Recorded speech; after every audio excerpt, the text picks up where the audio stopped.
প্রতিবার আপনার চ্যানেলে শর্টস ভিডিও আপলোড করার পর আপনার নিশ্চয়ই মনে হয় এইবার তো অবশ্যই ভিডিওটা ভাইরাল হবে, ঠিক না?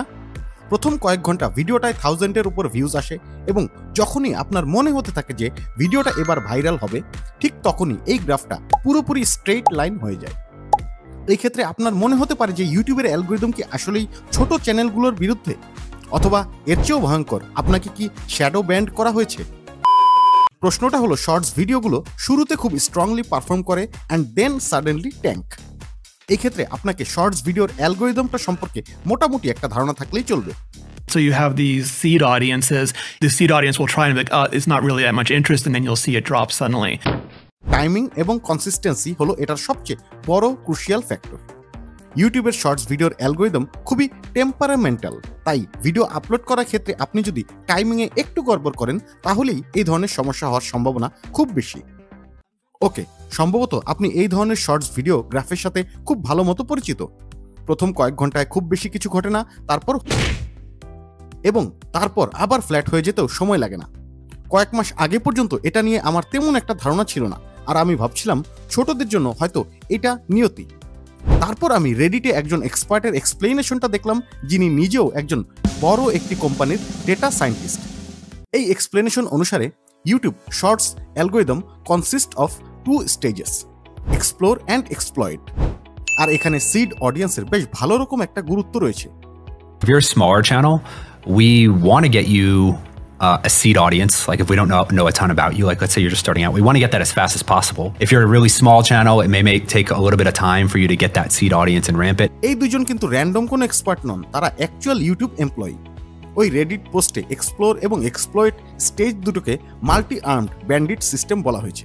So let me explain. কোনো একটি ক্যাসিনোতে স্লট মেশিন চিন্তা করুন। যখন আপনি একটি শর্টস ভিডিও পাবলিশ করেন তখন সেটা এক্সপ্লোর ফেজে প্রবেশ করে। এখানে ইউটিউব আপনার শর্টস ভিডিওটাকে অল্প কিছু র্যান্ডম সিড অডিয়েন্সের কাছে পাঠাবে। This seed audience acts like a focus group to test if your content resonates. আপনার চ্যানেলের নিশ এবং ওই অডিয়েন্সের ওয়াচ হিস্ট্রির উপর বেস করে অ্যালগরিদম ওই সিড অডিয়েন্স চুজ করবে। But here is the catch, এই সিড অডিয়েন্স কিন্তু আপনার চ্যানেলের টার্গেট অডিয়েন্স নাও হতে পারে। আপনার চ্যানেল যদি ছোট হয় তাহলে অ্যালগরিদম পুরোপুরি র্যান্ডম ভাবে এই সিড অডিয়েন্স চুজ করবে।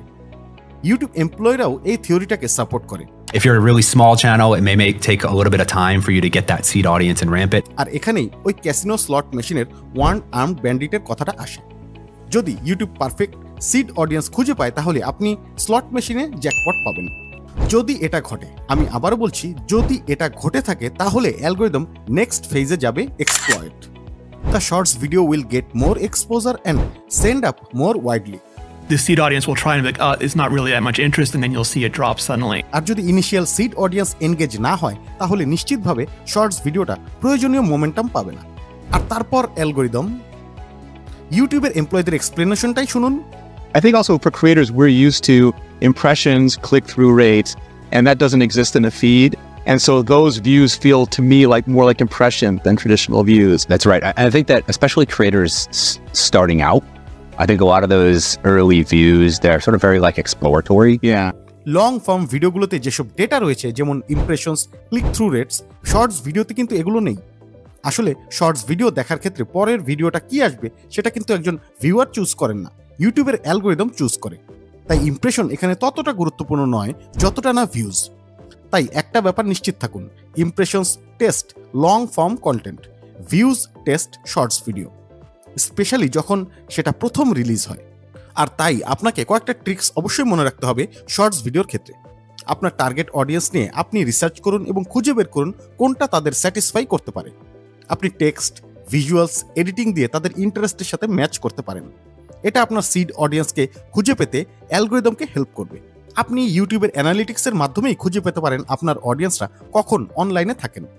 এটা দেখে আপনি আপনার পাবলিশ টাইম ম্যাচ করতে পারেন।